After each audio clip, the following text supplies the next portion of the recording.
সিয়ামরত মহিলার দিনের বেলা পিরিয়ড শুরু হলে দিনের বাকি অংশ না খেয়ে থাকতে হবে, খেলে কি গুনাহ হবে? রোজার নিয়ত কি মুখেই করা লাগবে? তারাবি নামাজ এক রাকাতে মাসবুক হলে ইমামের সাথে সালাম ফিরাবো নাকি এক রাকাতে দাঁড়িয়ে পড়বো? গর্ভবতী 9 মাসের সময় রোজা না রাখলে গুনাহগার হবে কিনা? রোজা রেখে নাক বা কানে ড্রপ ব্যবহার করা যাবে কিনা? রোজা রেখে ঠোঁটে পেট্রোলিয়াম জেলি ব্যবহার করা যাবে কিনা? অসুস্থতার কারণে তারাবি যদি 20 রাকাত না পড়তে পারে তাহলে কত রাকাত পড়া উচিত? যাদের রোজার ফিদিয়া দেওয়ার সামর্থ্য নাই তারা কিভাবে রোজার বিকল্প পন্থা অবলম্বন করবে? কেউ যদি ফরজ সালাত আদায় না করে রোজা রাখে তার রোজা রাখার যৌক্তিকতা কতটুকু? তারাবি নামাজ একাকি পড়লে কেরাত উচ্চস্বরে পড়বো নাকি মনে মনে পড়বো? ইফতার ও সাহারিতে সাহারির নিয়ত সম্পর্কে কিছু বলবেন? মুখে আরবি উচ্চারণ করা কি জরুরি? রোজা অবস্থায় স্ত্রীর কতটুকু কাছাকাছি যাওয়া যাবে? রোজা রাখা অবস্থায় স্বপ্নদোষ হলে রোজা থাকবে কিনা? রোজা থাকা অবস্থায় ওযুর সময় গড়গড়া কুলিও নাকে পানি দেওয়া যাবে কিনা? রমজান মাসে কোরআনে কারীম অর্থসহ সহিভাবে তেলাওয়াত করার চেষ্টা উত্তম নাকি কোরআনে কারীম খতম করা বেশি উত্তম? তারাবিতে আমরা যে দোয়া পড়ি এবং মুনাজাতে যে দোয়া করি এটা সুন্নাহ সম্মত কিনা? আর বিলম্ব না করে চলুন তাহলে আপনাদের যে সমস্ত প্রশ্নগুলো আমাদের কাছে চলে এসেছে সেগুলোর উত্তর দিতে আমরা শুরু করি। সিরাজাম মুনিরা আপনি প্রশ্ন করেছেন রমাদান সার্থক করার জন্য একজন সাধারণ মুসলিমের কি পরামর্শ দিবেন? বোন, পাপের কাছ থেকে বেঁচে থাকা এটা হলো রমজান সার্থক করার জন্য সবচেয়ে জরুরি কাজ। মিথ্যা কথা, প্রতারণা ইত্যাদি বেঁচে থাকা, যে কোনো গুনাহ থেকে বেঁচে থেকে, বদভ্যাসগুলো থেকে বেঁচে থেকে রমজানকে পালন করা এটা হলো রমজান সার্থক করার জন্য সবচেয়ে গুরুত্বপূর্ণ বিষয়। আপনি রোজা রাখবেন, ফরজ রোজা, সেই সাথে পাপাচার থেকে বেঁচে থাকবেন, এটাই হলো মূল উপায়। এমডি দুলাল উদ্দিন জানতে চেয়েছেন, কেউ যদি রমজান মাসে রোজা পেল কিন্তু কোনো কারণবশত রোজা রাখতে পারলো না, পরবর্তীতে সেই ব্যক্তির স্বামী যদি তার পক্ষ থেকে রোজা রাখেন তাহলে কি তার রোজা আদায় হবে? ভাই, রোজা এমন একটি ইবাদত, সিয়াম এমন একটি ইবাদত যেটা একজন আরেকজনের পক্ষ থেকে আদায় করলে আদায় হবে না। আপনার রোজা আপনাকে রাখতে হবে। কোনো স্ত্রী যদি রমজান রোজা রাখতে না পারেন তাহলে তিনি পরবর্তীতে রাখবেন, আরেকজন তার রোজা রেখে দিলে হবে না। আল্লাহ তাআলা বলেছেন যে ওয়া আল্লাইসা লিল ইনসানি ইল্লা মা সাআ, মানুষ সেটাই পাবে যেটা সে সাধনা করেছে। আপনি যে আমল করেছেন তার বিনিময় পাবেন, আরেকজন আমল বিনিময় আপনি পাবেন না। অতএব একজনের রোজা একজন রেখে দিলে হবে না। কেউ মারা গেলে তার পক্ষ থেকে রোজা রেখে দেওয়ার ব্যাপারে কোনো বর্ণনা পাওয়া যায়, কিন্তু ফরজ রোজা একজনটা রাখলে কোনো অবস্থাতে হবে না, তিনি পরবর্তীতে রেখে দিবেন। যদি রাখার সামর্থ্য তার না থাকে তাহলে সেক্ষেত্রে তিনি ফিদিয়া দিবেন, অর্থাৎ স্থায়ীভাবে যদি তিনি রোজা রাখার ক্ষমতা হারিয়ে ফেলেন। আর নাজির আহমেদ ফারুক আপনি জানতে চেয়েছেন, তারাবিতে আমরা যে দোয়া পড়ি এবং মুনাজাতে যে দোয়া করি এটা সুন্নাহ সম্মত কিনা? ভাই, তারাবির 4 রাকাত পর পর দোয়া পড়া বা তারাবির শেষে সবাই মিলে আলাদা করে দোয়া করার কোনো শিক্ষা, কোনো নির্দেশ রাসূল আকরাম সাল্লাল্লাহু আলাইহি ওয়াসাল্লাম থেকে দেন নাই। সাহাবায়ে কেরাম তারাবি জামাতের সাথে পড়েছেন, কিন্তু তারা এরকম কোনো দোয়া করেছেন বলে কোনো প্রমাণ নাই। আর শরীয়তে কোনো কিছুর প্রমাণ না থাকলে ইবাদতের মধ্যে, কোনো ইবাদতের মূল স্ট্রাকচার বা পদ্ধতির মধ্যে কোনো কিছু হাদিসে না থাকলে সেটাকে আমরা ইবাদতের অংশ হিসাবে যুক্ত করা এটা সঠিক কাজ নয়। আমরা মনে করি যে এটাকে কেউ যদি তারাবির অংশ মনে করেন তো এটা ভুল হবে। হ্যাঁ, মাঝে মধ্যে করলেন সেটা ভিন্ন কথা, সালাতের পর দোয়া কবুল হয় সেই জায়গা থেকে যা যা মতো দোয়া করলেন সেটাও অসুবিধা নেই, এটা ঐচ্ছিক বিষয়। কিন্তু সিস্টেম বানিয়ে নেওয়া এবং এটাকে একটা ফরম্যাটে আনা যে নিয়মিত এই কাজটা করা সেটা কিন্তু সঠিক নয়। এরপরে শাহিনা আক্তার আপনি জানতে চেয়েছেন, রমজান মাসে কোরআনে কারীম অর্থসহ সহিভাবে তেলাওয়াত করার চেষ্টা উত্তম নাকি কোরআনে কারীম খতম করা বেশি উত্তম? বোন, আমরা বলবো কোরআনে কারীমের বহুমুখী চর্চা রমজান মাসে করা উত্তম। নবী করিম সাল্লাল্লাহু আলাইহি সাল্লামের সাথে জিবরিলের কোরআনে কারীমে মোদারাসা হতো, কোরআন চর্চা করা হতো, তারা একে অন্যকে কোরআন শোনাশুনি করতেন। বোঝা গেল যে বিভিন্ন রকমের কোরআনে যে তেলাওয়াত করা, আরেকজনের তেলাওয়াত শোনা, বোঝা, কোরআনের সাথে সময় দেওয়া সোজা কথা। অতএব আপনি রমজান মাসে কোরআন অর্থ সহকারে বুঝুন একটা সময়, আর একটা সময় তেলাওয়াত করুন, এটা আপনার জন্য বেশি উত্তম হবে ইনশাআল্লাহ বিইذনিল্লাহ। বখতিয়ার করিম আপনি জানতে চেয়েছেন, রোজা থাকা অবস্থায় ওযুর সময় গড়গড়া কুলিও নাকে পানি দেওয়া যাবে কিনা? ভাই বখতিয়ার, খুবই গুরুত্বপূর্ণ একটা প্রশ্ন আপনি করেছেন। রোজা অবস্থায় ওযুর সময় গড়গড়া করা, কুলি করা, নাকে পানি দেওয়া, এগুলোর ব্যাপারে ইসলামের শরীয়তের দৃষ্টিভঙ্গি হলো যে নাকে পানি দেওয়া যাবে, খুব বেশি টান দেওয়া যাবে না জোর করে। আর গড়গড়া কুলি করবেন কিন্তু খুব বেশি গলার ভিতরে নিয়ে গড়গড়া করবেন না, কারণ নবী সাল্লাল্লাহু আলাইহি ওয়াসাল্লাম বলেছেন যে ওয়া মাদমিদ ইল্লা আন তাকুনা সাইমান, তুমি গড়গড়া করেই কুলি করবে, কিন্তু রোজাদার হলে তখন করবে না, যেহেতু তোমার ভেতরে গলার ভেতরে পানি চলে যাওয়ার ভয় আছে, চলে গেলে সেক্ষেত্রে রোজা ভঙ্গ হয়ে যাবে। অতএব গড়গড়া করা রোজা অবস্থাতে অনুচিত, খুব গভীর গড়গড়া করা। তৌফিকুল আলম তুহিন জানতেছেন, সেহরির সময় মানুষকে জাগাতে কোরআন পাঠ, গজল গাওয়া ও বারবার এলান করার বিধান কি? ভাই তৌফিক, সালাতের জন্য 5 ওয়াক্ত নামাজের জন্য আল্লাহ রাব্বুল আলামিন 5 বার ডাকার জন্য আজানের বিধান দিয়েছেন, এটা কিন্তু শরীয়ত ঠিক করে দিয়েছে। রোজার জন্য আলাদা কোনো ডাকাডাকির ফরম্যাট দেয়নি। এখন তো আমরা নিজেরা একটা ফরম্যাট তৈরি করে নেই এবং এটাকে আজানের মতোই আপনার একটা নিয়ম বানিয়ে নেই, তাহলে সেটি কিন্তু বিদআতে পর্যবেসিত হতে পারে। যদিও আমাদের সমাজে সাহারির সময় যারা ডাকাডাকি করে তারা এটাকে আজানের মতো কোরআন হাদিস কর্তৃক নির্দিষ্ট মনে করেন না, কিন্তু যদি মনে করেন তাহলে সেটা কিন্তু বিদআত হিসাবে গণ্য হবে। অতএব সেই জায়গা থেকে আমরা বলবো যে যথাসম্ভব আজানের ব্যাপারে আমাদের হতে হবে, যে এই রমজানের ডাকাডাকির পরে আমাদের দায়িত্বশীল হতে হবে যে এটাকে আমরা কোনো অবস্থাতেই খুব গুরুত্বপূর্ণ এবং বড় করে দেখার মতো কোনো বিষয় আমরা করতে পারবো না। জাস্ট কাউকে ডেকে দেওয়ার জায়গা থেকে ডেকে দিতে পারি, কোনো অসুবিধা নেই। কিন্তু আজকের যুগে সবার কাছে অ্যালার্মিং সিস্টেম আছে, এরপরেও মাইকে দীর্ঘ সময় পর্যন্ত তেলাওয়াত বাজায় রাখা ইত্যাদি চালু করে রাখা, এগুলো মানুষের ইবাদতবন্দির জন্য ক্ষতিকর, ঘুমন্ত মানুষের জন্য ক্ষতিকর। মানুষের ডিস্টার্ব করা তো ইসলাম শরীয়তে জায়েজ নাই। আপনি বলবেন আজানও তো ডিস্টার্ব হয়, আজান হয় ফজরের সময় আর এটা হয় গভীর রাতে 3টা বাজে, যার কারণে এটা জায়েজ নাই। আদিত্য আজান হয় সামান্য 1 মিনিট 1.5 মিনিটের মধ্যে, আর এটা হয় দীর্ঘ সময় পর্যন্ত। অতএব এভাবে মানুষের ক্ষতি হতে পারে, তাহলে সেক্ষেত্রে এটা অনুচিত হবে। এমডি ইয়াকুব হোসাইন জানতে চেয়েছেন, রোজা রাখা অবস্থায় স্বপ্নদোষ হলে রোজা থাকবে কিনা? থাকবে, কোনো অসুবিধা নেই। স্বপ্নদোষ মানুষ ইচ্ছাকৃত করে না, অতএব স্বপ্নদোষ হলে বীর্যপাত হয়ে গেলে ঘুমের মধ্যে আপনার রোজা কন্টিনিউ করতে পাওয়া হবে। স্বপ্নদোষের কারণে বীর্যপাত হলে সে কারণে আপনি গোসল করবেন, গোসল ফরজ হবে আপনার, কিন্তু রোজা ভাঙবে না। এমনি হাসানুল করিম জানতেছেন, রোজা অবস্থায় স্ত্রীর কতটুকু কাছাকাছি যাওয়া যাবে? রোজা অবস্থায় স্ত্রীর সাথে সম্পূর্ণ পাশাপাশি শোয়া যাবে, থাকা যাবে, এমনকি চুম্বনও করা যাবে, আলিঙ্গনও করা যাবে, কোনো অসুবিধা নেই। শুধুমাত্র স্ত্রীর সহবাস সেটি করা যাবে না। সহবাসটা যাতে না হয় সেই জিনিসটি খেয়াল করতে হবে। লজ্জাস্থানের আপনার মিলন সেটি সরাসরি হারাম, বীর্যপাত না হলেও শুধু সম্মিলনটাই হারাম। এছাড়া আলিঙ্গন চুম্বন হতে পারে। আম্মা জানা আয়েশা রাদিয়াল্লাহু আনহা বলেছেন যে নবী সাল্লাল্লাহু আলাইহি ওয়াসাল্লাম রোজা রাখা অবস্থায় স্ত্রীদের আদর সোহাগ তিনি করতেন, এটি জায়েজ আছে। তবে কেউ যদি সেটি করতে গেলে নিজেকে নিয়ন্ত্রণ করতে পারবেন না এমন আশঙ্কা হয়, তাহলে তার জন্য এটি করা জায়েজ নাই। এরপরে সাইদুর রহমান জানতে চেয়েছেন, ইফতার ও সাহারির নিয়ত সম্পর্কে কিছু বলবেন? মুখে আরবি উচ্চারণ করা কি জরুরি? ভাই সাইদুর রহমান, নিয়ত হলো ইচ্ছা করার নাম। নিয়ত শব্দের অর্থ হলো ইচ্ছা করা, আর ইচ্ছা মানুষ মন দিয়ে করে। আমি ইচ্ছা করেছি অর্থাৎ আমি মনে মনে কোনো প্ল্যান করেছি, এটার নামই হলো নিয়ত করা। রোজার নিয়ত করতে হবে অন্যান্য সমস্ত আমলের মতো, ইন্নামাল আমালু বিন্নিয়াত, সমস্ত আমলে নিয়তের উপর নির্ভরশীল। নিয়ত না থাকলে কোনো আমলই গ্রহণযোগ্য হবে না। কিন্তু নিয়তের মানে এই নয় যে মুখে উচ্চারণ করতে হবে। শরীয়ত আমাদেরকে মুখে উচ্চারণ করে নিয়ত করার কোনো শিক্ষা দেয়নি, এবং রোজার জন্য আলাদা কোনো নিয়তের শিক্ষা আল্লাহ তাআলা দেননি। নামাজের ক্ষেত্রেও কোনো নিয়ত, রোজা মুখে নিয়ত করার কোনো শিক্ষা আল্লাহ তাআলা দেননি। অতএব আমরা মনে মনে আমি যে রোজা রাখছি এটাই আমার নিয়ত হিসেবে যথেষ্ট হবে। আপনি ভোর রাতে কেন খেতে উঠেছেন? রোজা রাখার জন্য উঠেছেন, এর মানে হলো আপনার রোজা রাখার ইচ্ছা আছে, বাস নিয়ত আছে। আলাদা করে সেটাকে মুখে উচ্চারণ করা আর কোনো নির্দেশ ইসলাম আমাদেরকে দেয়নি, কোনো প্রয়োজন নেই।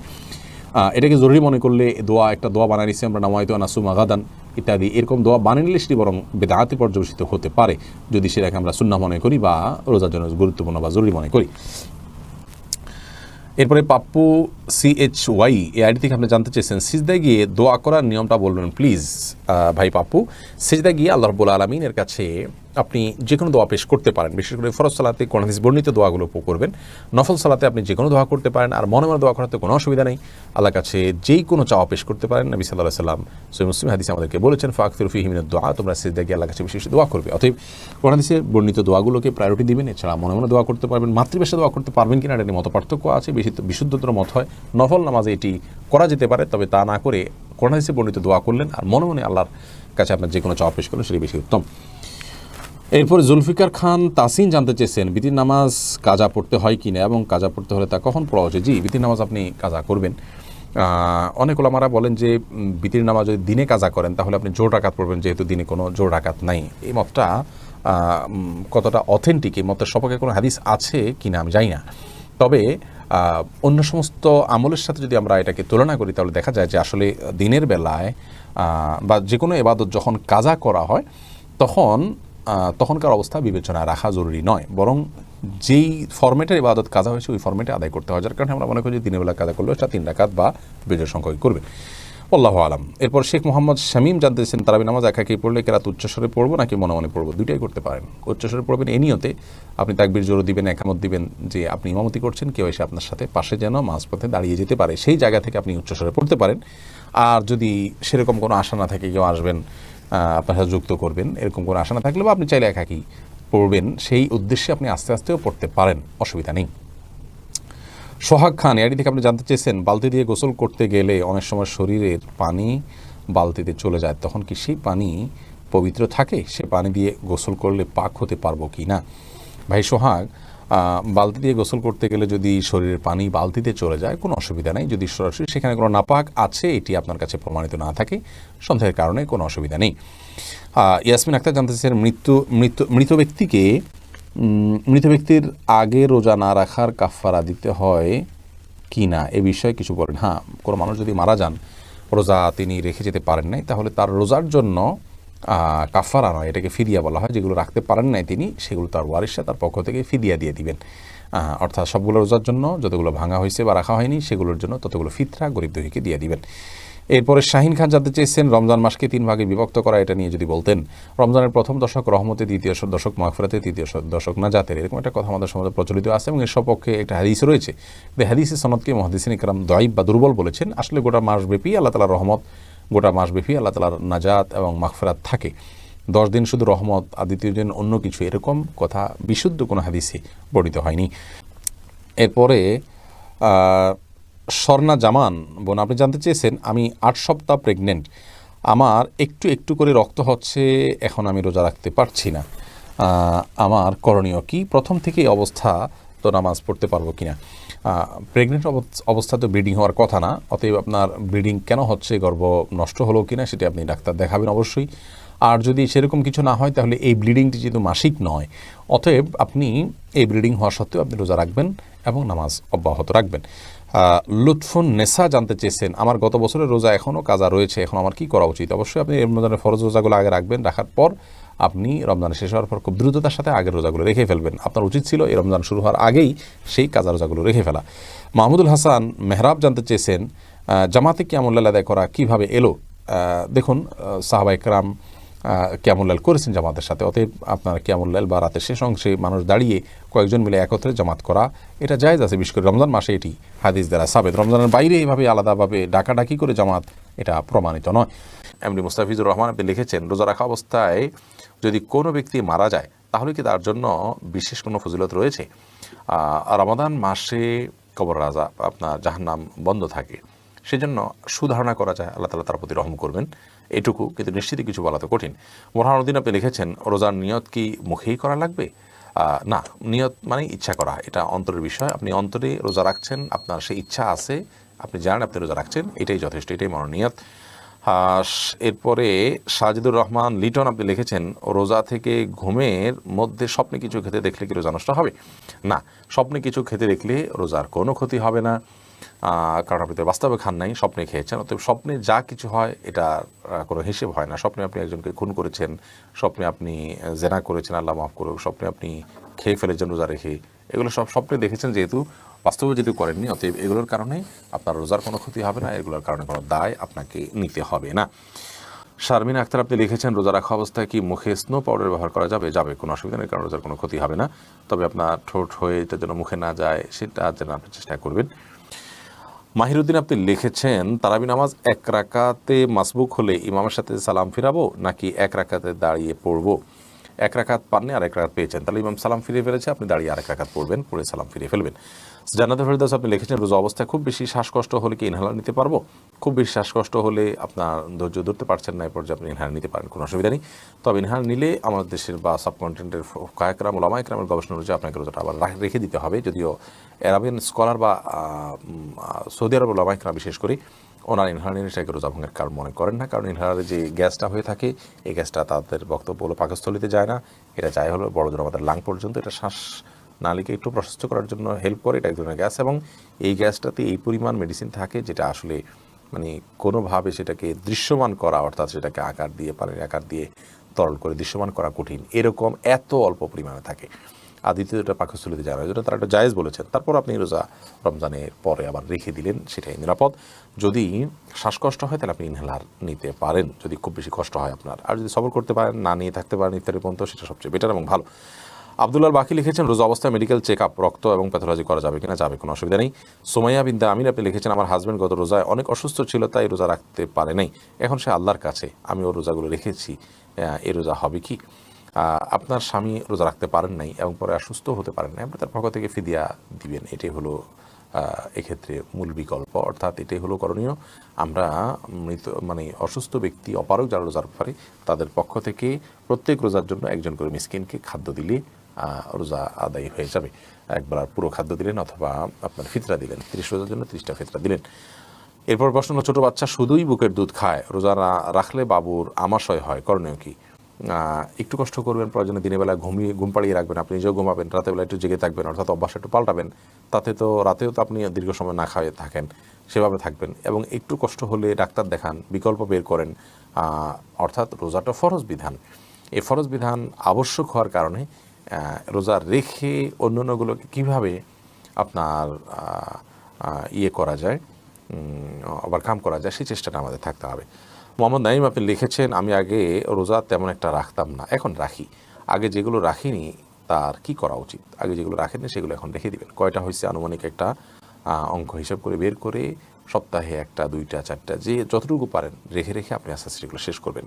নিজামুল ইসলাম নিজাম লিখেছেন, রোজা অবস্থা অনিচ্ছাকৃতভাবে মুখে বমি হলে কি রোজা হবে? হবে। অনিচ্ছাকৃতভাবে যদি বমি হয়ে থাকে, একটু বমি হয়েছে, তাতে রোজা হবে। এমডি কায়েস মাহমুদ লিখেছেন, তারাবির নামাজের 4 রাকাত পরপর দোয়া পড়া হয়, এটা নিয়ে বলুন একটু। আমরা একটু আগে বলেছি, তারাবির নামাজের পরপর 4 রাকাত পরপর যে দোয়া পড়া হয়, দোয়ার অংশ বিশেষ রুকুতে পড়ার কথা হাদিসে আছে, বিভিন্ন জায়গায় আসছে। বাট তারাবির নামাজের 4 রাকাত পরপর দোয়া পড়ার কথা কোনো হাদিসে আসেনি, যার কারণে এই দোয়াটা পড়াটাকে আমরা তারাবির নামাজের কোনো আমল মনে করব না। এই টাইমটা রেস্টের জন্য, মূলত এই দোয়া পড়ার জন্য নয়। এরপরে এমডি জাহাঙ্গীর আলম রিপন লিখেছেন, পাওনা টাকার কি জাকাত দিতে হবে? জি, পাওনা টাকা, আপনি যার কাছ থেকে কারোর কাছে টাকা পাবেন, অর্থাৎ টাকাটার মালিক আপনি, তাহলে এটা জাকাত আপনাকে দিতে হবে। কিন্তু এটা নিয়ে বিস্তারিত বিবরণ আছে, জাকাত নিয়ে আমাদের 52টি প্রশ্ন উত্তর দেওয়া আছে, সেই ভিডিওটি দেখে নেবেন মেহরবানি করি। এরপর লাইলাতুল কদর কি প্রতি বছর একই রাতে হয় নাকি এক এক বছর এক এক রাতে হয়, প্রশ্ন করেছেন নাইম আহমেদ।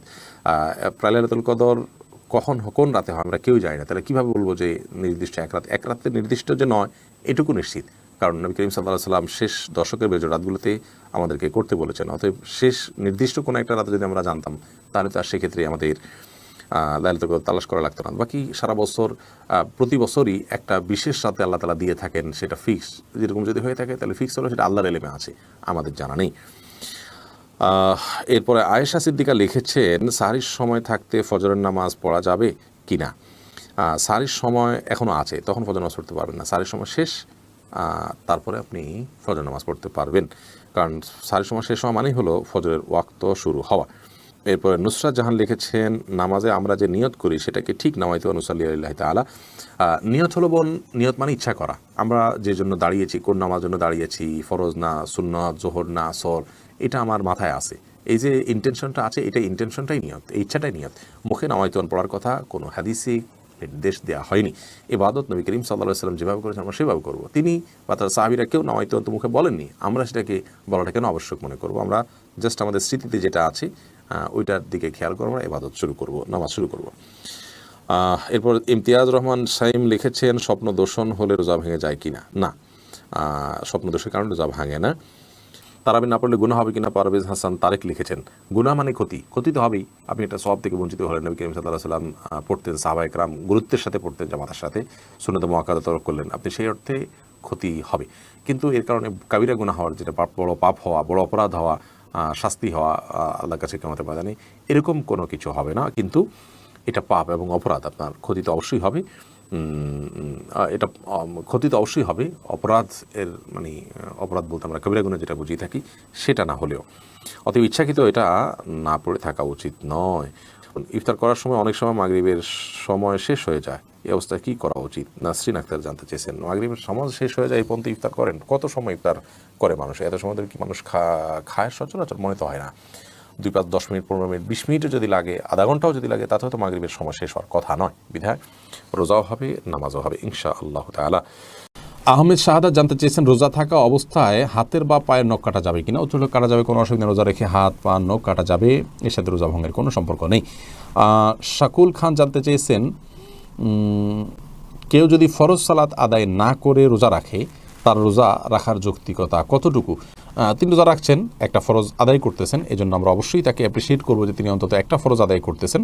কিন্তু রোজা নামাজ না পড়ে রোজা রাখার মানে হলো যে তিনি লুঙ্গি না পরে আপনার গেঞ্জি পরার জন্য অস্থির হয়ে উঠেছেন, ব্যাপারটা এরকম হয়ে যাবে। গেঞ্জি পরাও দরকার, কিন্তু লুঙ্গি পরার তার চেয়ে বেশি দরকার। অতএব নামাজটাকে সবচেয়ে বেশি গুরুত্বের সাথে দিতে হবে, তারপর তিনি রোজার জন্য চেষ্টা করতে হবে। নামাজ না পড়ে রোজা রাখা, এটা হলো নামাজের গুরুত্ব বা সালাতের গুরুত্ব না বোঝার কারণে। আল্লাহ তাআলা আমাদের ভাইকে বোঝার তৌফিক দান করুন। খায়রুন নাহার জানতে চেয়েছেন, রোজা রেখে মেহেদি নখে আর মাথায় দেয়া যাবে কি না? রোজা রেখে হাতে, নখে ইত্যাদিতে মেহেদি দেওয়াতে কোনো অসুবিধা নেই।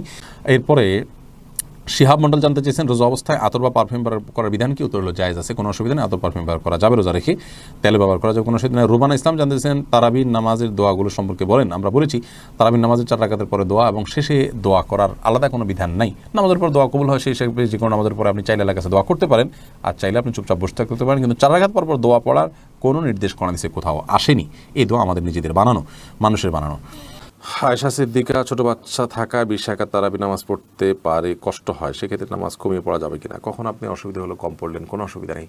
নফল যেহেতু এটা আপনার অসুবিধার কারণে আপনি এটা কম পড়লেন বা ভেঙে ভেঙে পড়লেন, এই সুযোগগুলো কিন্তু আছে। এরপরে পিয়াস এমডি রাইসুল রেজা জানতে চেয়েছেন, সিয়ামরত মহিলার দিনের বেলা পিরিয়ড শুরু হলে দিনের বাকি অংশ না খেয়ে থাকতে হবে, খেলে কি গুনাহ হবে? না খেয়ে থাকা উচিত, বাকি অংশ তার রোজার সম্মানার্থী করা উচিত। এরপরে অন্তরা শবনম স্বর্ণ এই আইডি থেকে আপনি জানতে চেয়েছেন, অজু ছাড়া কি কোরআন পড়া যায়? বাসায় যদি কেউ না থাকে, ঘোমটা ছাড়া কি কোরআন পড়া যাবে? ঘোমটা ছাড়া কোরআন পড়াতে কোনো অসুবিধা নেই। অজু ছাড়া মুখস্থতেই কোরআন পড়তে পারবেন। কোরআন ধরলে অজু লাগবে। সুস্থ মানুষ কি শুয়ে শুয়ে কোরআন পড়তে পারে? আপনি যদি কখনও শুয়ে শুয়ে মুখস্থতেই কোরআন পড়েন, কোনো অসুবিধা নেই, কিন্তু কোরআনের গ্রন্থকে বুকের উপর নিয়ে পড়াটা কোরআনের সাথে দৃশ্যত অসম্মান, সেটা না করা উচিত। অসুস্থ হলে সেটা করা যাবে, অসুবিধা নেই। বাবুল হোসেন জানতে চেয়েছেন, সুন্নাত সালাত অবস্থায় ফরজ সালাত শুরু হলে কি করব? সুন্নাত নামাজ নিয়ত করেছেন, ফরজ শুরু হয়েছে, তাড়াতাড়ি করে সুন্নাত শেষ করে ফরজে যোগদান দিয়ে করবেন। আর উলামা ইকরাম আমরা অনেকে বলেন এই অবস্থা নামাজ ছেড়ে দিয়ে ফরজে যোগদান করবেন, কারণ তারা বলেন ইদা উকিমাতিস সালাতু ফালা সালাতা ইল্লাল মাকতুবা। নবী সাল্লাল্লাহু আলাইহি ওয়াসাল্লাম হাদিসের মধ্যে তিনি বলেছেন, যখন নামাজের ইকামত শুরু হয় তখন কোনো নামাজ নাই ফরজ ছাড়া, অতএব আপনি ছেড়ে দিয়ে ফরজ চলে যাবেন, এটা তারা বলেন। তো আমরা মনে করি আল্লাহ তাআলা বলেছেন, ওয়ালা তুতরা আমালাকুম, তোমরা তোমাদের আমল নষ্ট করে ফেলো না। আপনি নামাজ শুরু করেছেন, এখন নষ্ট করে ফেলবেন না, অতএব নামাজকে দ্রুত শেষ করে আপনি ফরজে যোগ দিবেন। আর নবী সাল্লাল্লাহু আলাইহি ওয়াসাল্লাম যে বলেছেন একামত শুরু হলে আর কোনো নামাজ নয়, তার মানে অন্য কোনো নামাজ শুরু করা যাবে না, আগে থেকে করে ফেললে এটা শেষ করে নেবেন। এটাই অধিকতর বিশুদ্ধ এবং যুক্তিযুক্ত বলে আমরা মনে করি। মেহেদি হাসান মির্জা জানতে চেয়েছেন, রোজা রেখে নাক বা কানে ড্রপ ব্যবহার করা যাবে কিনা? ভাই মেহেদি হাসান, রোজা রেখে নাকে ড্রপ দিতে পারবেন না, কারণ নাকে ড্রপ দিলে সেটা গলা যেতে পারে। নবী সাল্লাল্লাহু আলাইহি ওয়াসাল্লাম বলেছেন, ওয়ামাদমিদ ইল্লা আন তাকুনা সাইমান, তুমি কুলি করবে কিন্তু রোজাদার হলে গড়গড়া করতে যাবে না, কারণ গড়গড়া করলে ভিতরে পানি যেতে পারে। নাকে ড্রপ দিলে সেটা যেহেতু ভিতরে যেতে পারে, অতএব সেই জায়গায় এখানে নাকে ড্রপ দেওয়া যাবে না রোজা রেখে। কিন্তু কানে ড্রপ দিতে পারেন, চোখে ড্রপ দিতে পারেন, যে চোখের সাথে আপনার আমাদের গলার সম্পর্ক নেই, কানে ড্রপ দিতে পারেন, সেটারও সরাসরি সম্পর্ক নেই। যদি আপনি গলায় স্বাদ অনুভব করেন ড্রপ দেওয়ার পরে কানে বা চোখে, তাহলে সেক্ষেত্রে আপনি সে রোজা আবার রেখে দিবেন, কিন্তু নাকে দিতে পারবেন না, যেহেতু নাকে দিলে সেটা ভেতরে যায়। এস এম আকাশ জানতে চেয়েছেন, আজানের সাথে কি ইফতারের কোনো সম্পর্ক আছে? আজানের সাথে ইফতারের সম্পর্ক নেই। ইফতারের সম্পর্ক সূর্য ডুবার সাথে, সূর্য ডুবে গেছে তারপরে ইফতার করা যাবে। এবং কেউ সূর্য ডোবার যে সময়টা দেয়া আছে একেবারে একজাক্ট এই সময়টার উপর যদি কারোর সন্দেহ থাকে, তিনি 1-2 মিনিট অপেক্ষা করবেন, সে ভিন্ন কথা, কিন্তু আজানের সাথে সম্পর্ক নেই। আজান তো যারা দেন তারা সবাই ইফতার করেই তারপর আজান দেন। আমরা যদি আজান শোনার পরে ইফতার করতে হয়, তাহলে তারা সবাই যে আগে ইফতার করে তারপর আজান দেন, তাহলে তাদের রোজার কী হবে? মুয়াজ্জিন সাহেবরা তো একটু খেয়ে নিয়ে তারপর আজান দেন, বেশিরভাগ ক্ষেত্রেই, প্রায় সবার ক্ষেত্রে। অতএব বোঝা গেল যে ওয়াক্ত হলেই, আমরা সূর্য ডুবলেই ইফতার করতে পারবো, আজানের জন্য অপেক্ষা করা জরুরি নয়। নাফিজা আঞ্জুম সুপ্তি আপনি জানতে চেয়েছেন, যাদের রোজার ফিদিয়া দেওয়ার সামর্থ্য নাই, তারা কিভাবে রোজার বিকল্প পন্থা অবলম্বন করবে? ফিদিয়া দেওয়ার ক্ষমতা যদি নাই, তিনি রোজা রাখার সামর্থ্যও নাই, আবার ফিদিয়া দেওয়ার সামর্থ্যও নাই, এরকম হলে সেই ব্যক্তির নিজে যখন খাদ্য গ্রহণ করবেন সেটাকে ফিদিয়া নিয়েতে খেয়ে নেবেন। নবী সাল্লাল্লাহু আলাইহি ওয়াসাল্লাম যেমনটি একজনকে পরামর্শ দিচ্ছেন, অর্থাৎ তার রোজা রাখার সামর্থ্য নাই, আবার মানুষকে ফিদিয়া দিবেন, গরিবকে সে সামর্থ্য নেই, তিনি নিজে তো খেয়ে বাঁচেন, তো নিজে খাচ্ছেন যখন, ওইটাকে ফিদিয়া হিসাবে খাচ্ছেন, সেই নিয়তে খেয়ে নেবেন। এমনি আবিদ হোসেন জানতে চেয়েছেন, রোজা রেখে অহেতুক কথা বললে কোনো সমস্যা হবে কিনা? অহেতুক কথা বললে রোজার ক্ষতি হবে, মান কমে যাবে, কারণ ইমানদারের সফলতার পূর্বশর্ত হলো তিনি অহেতুক কাজ থেকে বেঁচে থাকবেন। কোরআনে কারিমের সূরা মুমিনুন 18 নম্বর পারার প্রথম দিকে আল্লাহ তাআলা বলেছেন, ওই সমস্ত ইমানদাররা সফল হবে আল্লাযীনা হুম আনিল লাগবি মুরিদুন, যারা অনর্থক এবং অহেতুক কথা কাজ থেকে বিরত থাকে। অতএব রোজা রেখে যে কাজটা আমাদের জন্য অনুচিত কাজ, হাদিসে নিষেধ আছে, সেই কাজটা করা আমাদের অনুচিত, রোজার মান এতে কমে যায়। কিন্তু মৌলিকভাবে রোজা আদায় হয়ে যাবে, সমস্যা নেই, স্ট্রাকচার ঠিক থাকবে, কিন্তু রোজার প্রাণ অনেকখানি দুর্বল হবে বা রোজার মান কমে যাবে। এরপরে রুবেল ভূঁইয়া জানতে চেয়েছেন রোজা রেখে কি রক্তদান করা যাবে? যাবে, অসুবিধা নেই। বিশেষ করে এত বেশি রক্তদান করা উচিত নয় যাতে তিনি দুর্বল হয়ে রোজা ভেঙে ফেলতে হয়। যেটুকু দিলে তিনি রোজা রাখতে পারবেন, সহনশীল পর্যায়ে থাকতে পারবেন, সেটুকু দিলে কোনো অসুবিধা হবে না। এরপরে তানভীর ত্রিহান, আপনি আইডি থেকে জানতে চেয়েছেন আমি গর্ভবতী, আমার বমি হয়, মাথা ঘুরে, তাহলে আমার রোজার বিধান কি? যদি বমি হয় এতে রোজা ভাঙবে না, ইচ্ছাকৃত বমি না করলে রোজা ভাঙবে না। হাদিসে আসলে নবী সাল্লাল্লাহু আলাইহি ওয়াসাল্লাম বলেছেন যে ব্যক্তির বমি হয় তার রোজা ভাঙবে না, যে ইচ্ছাকৃত বমি করে হাত দিয়ে বা বের করে তার রোজা ভাঙবে। আর যদি বমি হওয়ার পর কিছু আপনি গিলে ফেলেন তার কারণে রোজা ভাঙবে, কিন্তু এমনি বমি হলে রোজা ভাঙবে না। মাথা ঘুরে বমি হয় তারপর কষ্ট করে আপনার রোজা রাখা উচিত, এটা ফরজ রোজা, এখানে কার্পণ্য করা উচিত নয় এবং ত্রুটি করা উচিত নয়। আল্লাহ আমাদের তৌফিক দান করুন। এরপরে মাহবুবুল হক রিপন জানতেছেন সন্তান হওয়ার পর মাথা চুলের সোনা বা রূপার ওজনে টাকা দান করতে হয়, কতটা সঠিক কিনা? যে এটা সুন্নাত। সন্তান জন্মের পর সপ্তম দিনে তার চুল কাটা গেলে কেটে সেটার ওজন পরিমাণ সোনা বা রূপা দিবেন। আর যদি কাটলে অসুবিধা হয়, তার স্বাস্থ্যের জন্য ঠান্ডা ইত্যাদি লাগতে পারে, এরকম আশঙ্কা থাকে বা বিভিন্ন সমস্যা থাকে, তাহলে চুলের ওজন পরিমাণ স্বর্ণ আপনি দিয়ে দিবেন, পরবর্তীতে কাটলে পরবর্তীতে দিবেন, কোনো অসুবিধা নেই। আশরাফুদ্দিন জানতে চেয়েছেন আমাদের মসজিদে খুব দ্রুত তারাবি পড়ে, তাই বাসায় পড়লে কি সমস্যা হবে? আপনি যদি এত দ্রুত তারাবি পড়ে যে নামাজ হয় কিনা এটা নিয়ে সন্দেহ হয়, মানে রোকনগুলাই ঠিক মতো করে না, দাঁড়ায়া একটু অপেক্ষা করে, এটা করে না, রুকুতে আপনার যতটুকু না অপেক্ষা করে না ততটুকু করে না, এত দ্রুত যদি করে অনেক সময় রুকু থেকে উঠে সাথে সাথে চলে যায়, একটু 1 সেকেন্ড অপেক্ষা করে না, এরকম করলে তো তার নামাজই হয় না। এরকম ব্যক্তির পিছনে না পড়ে বাসায় পড়া উত্তম। কিন্তু যদি একটু তেলাওয়াতটা তাড়াহুড়া করে, কিন্তু এত তাড়াহুড়া করে না যে নামাজ বিশুদ্ধ হয় না, তাহলে সেক্ষেত্রে আপনাকে জামাতের সাথে আদায় করাটাই উচিত হবে, উত্তম হবে। যদিও তারাবির নামাজ কেউ জামাতের সাথে আদায় না করলে কোনো গুনাহ হবে না, তার মধ্যে তিনি একা পড়তেও পারবেন, কিন্তু জামাতের নামাজ অবশ্যই 27 গুণ বেশি সওয়াব রাখে। ফারজানা শিরিন, আপনি জানতে চেয়েছেন অসুস্থতার কারণে তারাবি যদি 20 রাকাত না পড়তে পারি তাহলে কত রাকাত পড়া উচিত? তারাবি 20 রাকাত না পড়তে পারলে যতটুকু তৌফিক হলো ততটুকু পড়বেন। তারাবির রাকাত ফুলফিল না করলে যে কোনো গুনাহ হবে এমন না, ফরজ রোজার মতো। অসুস্থতার কারণে আপনি যদি 2-4 রাকাত কমও পড়েন কোনো অসুবিধা নেই। সাদ্দাম হোসেন জানতে চেয়েছেন গর্ভবতী 9 মাসের সময় রোজা না রাখলে গুনাহগার হবে কি না? 9 মাসের সময় যদি রোজা রাখলে তার অসুবিধা হয়, সন্তানের বড় কোনো রিস্ক থাকে, অথবা তার শরীরের বড় ধরনের কোনো রিস্ক থাকে, যেটা একজন দিনদার একজন মুসলিম ডাক্তার তাকে সাজেস্ট করেন, তাহলে সেক্ষেত্রে রোজা না রাখলে গুনাহগার হবেন না, কিন্তু এই রোজাগুলো তাকে পরবর্তীতে রেখে দিতে হবে। আর অহেতুক আপনার রাসূল আকরাম অহেতুক আপনার ভয় থেকে যে হতে পারে ক্ষতি, এরকম নিছক আশঙ্কা থেকে বা আপনার সন্দেহের কারণে রোজা না রেখে থাকা জায়েজ নয় গর্ভবতী মায়ের জন্য। রাখলে যদি নিশ্চিত ক্ষতি হবে বা প্রবল সম্ভাবনা থাকে, সেক্ষেত্রে তিনি রোজা না রাখতে পারেন। সার্জু রিমা এই আইডি থেকে আপনি জানতে চেয়েছেন রোজা রেখে ঠোঁটে পেট্রোলিয়াম জেলি ব্যবহার করা যাবে কিনা? ঠোঁটে যদি খুব বেশি ফেটে যায়, খুব বেশি বিরক্তির কারণ হয়, তাহলে হালকা করে দিতে পারেন, কিন্তু আপনার একান্ত যদি ঠোঁট না ফাটে বা খুব বেশি কষ্ট না হয়, তাহলে পেট্রোলিয়াম জেলি ঠোঁটে ব্যবহার খুব বেশি করলে আপনার সেটি আমাদের থুতুর সাথে ভেতরে যাবে, সে আশঙ্কা আছে। এই জায়গা থেকে এটি করা অনুচিত এবং অনুত্তম এবং করা যাবে না। শাহজাহান কবি জানতেছেন বাংলায় কোরআন খতম দিলে খতম হবে কিনা? বাংলা বলতে অর্থ সহকারে বুঝে যদি আপনি খতম দেন, সেটাও এক প্রকার খতম ধরা যাবে, কিন্তু তেলাওয়াত করলে যে সওয়াবটা হবে সেই সওয়াবটা হবে না, কিন্তু বুঝে পড়ার ভিন্ন সওয়াব আছে, সেটা হবে, এটাও এক প্রকারের খতম বলা যেতে পারে। কিন্তু উচ্চারণ দেখে বাংলা উচ্চারণ অনুসরণ করে পড়লে সেটা জায়েজ হবে না, তাতে বিকৃতির সমূহ সম্ভাবনা থাকে। শাহরিয়ার হাসান সিয়াম জানতেছেন মসজিদ তারাবি নামাজে খুব দ্রুত তেলাওয়াত করে, এতে কোনো সমস্যা হবে?